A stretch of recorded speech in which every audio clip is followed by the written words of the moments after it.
আসসালামু আলাইকুম। আজকে আপনাদের সাথে আমি শেয়ার করব খুলনা জার্নিটা আমাদের কেমন ছিল। আমরা বাসে উঠে নিলাম। বাসটা ছিল এনা বাস। আমাদের বাসার পাশে থেকে আমরা টিকিট কেটেছি হারিকেন থেকে টিকিট কেটে আমরা একদম খুলনার উদ্দেশ্যে রওনা দিয়ে দিলাম। তো এনা বাসের টিকিট নিয়েছিল 850 করে।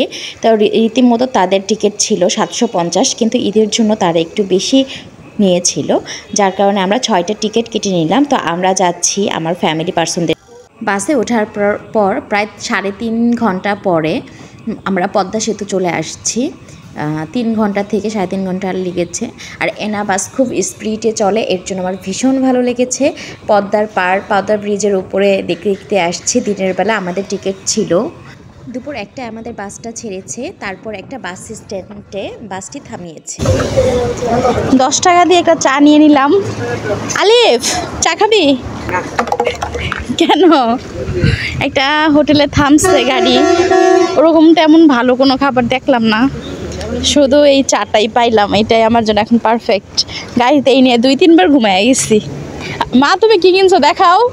চকলেট। মা চকলেট কিনে নিছে কতটি। বোরিং হয়ে গেছিলাম গা একদম। না না, কেন? কারণ করলাম তো। আমরা সবাই চা দিয়ে মুড়ি খাচ্ছি। চা দিয়ে কি খাচ্ছিস? চা দিয়ে মুড়ি। চা মুড়ি। সবাইকে চকলেট বিতরণ করছে রাবেয়া বেগম। কি খাবি? চা দিয়ে মুড়ি খাচ্ছি আমরা। কি খাইবা বলো? আমাদের খুলনা জার্নিটা কেমন হচ্ছে? খুলনা জার্নি কেমন হচ্ছে জিম বল, কিছু বল। আর তোমার? অনেক ভালো। কি হয়েছে? এখানে একটি হোটেলও আছে। আমার ছোটো ভাই খুব শখ করে একটি খাবার অর্ডার করেছে। খাবারের মেনু ছিল fried rice and chicken fry, কিন্তু খাবারটা একদমই কোয়ালিটিফুল ছিল না, অনেক পুরনো এবং বাজেটে স্মেল করছিল। ছোটো ভাইটা খাবারটা নিয়ে আর খেতে পারলো না। এটা খুবই দুঃখজনক একটা ব্যাপার। তো যাক, চিকেনটার মধ্যে কেমন একটা স্মেল বের হচ্ছিল, প্লাস একটু তিতা লাগছিল। তো আমি আবার খেয়ে একটু টেস্ট করছিলাম যে আসলে কি বাসি কিনা খাবারটা।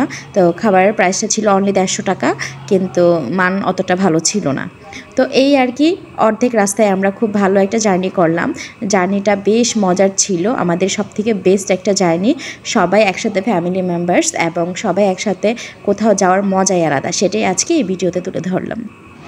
অবশেষে খুলনা ব্রিজে গিয়ে আমরা নেমে দাঁড়ালাম, কারণ আমার মামাতো ভাই আসছে আমাদেরকে রিসিভ করার জন্য। তো খুলনা শহরে বেশ একটা আশ্চর্য এবং খুব ভালো লাগার একটা বিষয় হলো ভ্যান গাড়িতে মানুষ যাতায়াত করে এত ইজিলিভাবে। একটা ভ্যান গাড়িতে অনেকগুলো মানুষ নেওয়া যায়। তো এটা আমার কাছে সব থেকে ইন্টারেস্টিং লেগেছিল। আমার খুব ইচ্ছা ছিল ভ্যান গাড়িতে ওঠার, তবে আর ভ্যান গাড়িতে ওঠা হয় নাই। তো আমরা এই পর্যন্ত খুলনাতে গিয়ে পৌঁছালাম এবং এখনই আমরা ইনশাল্লাহ মামিদের বাসায় যেয়ে উঠবো। সব কিছু মিলিয়ে খুব ভালো ছিল, খুব ভালো ছিল জার্নিটা। তবে আজকে এই পর্যন্ত, নেক্সট ব্লগগুলো দেখে নেবেন, ইনশাল্লাহ দিয়ে দিব।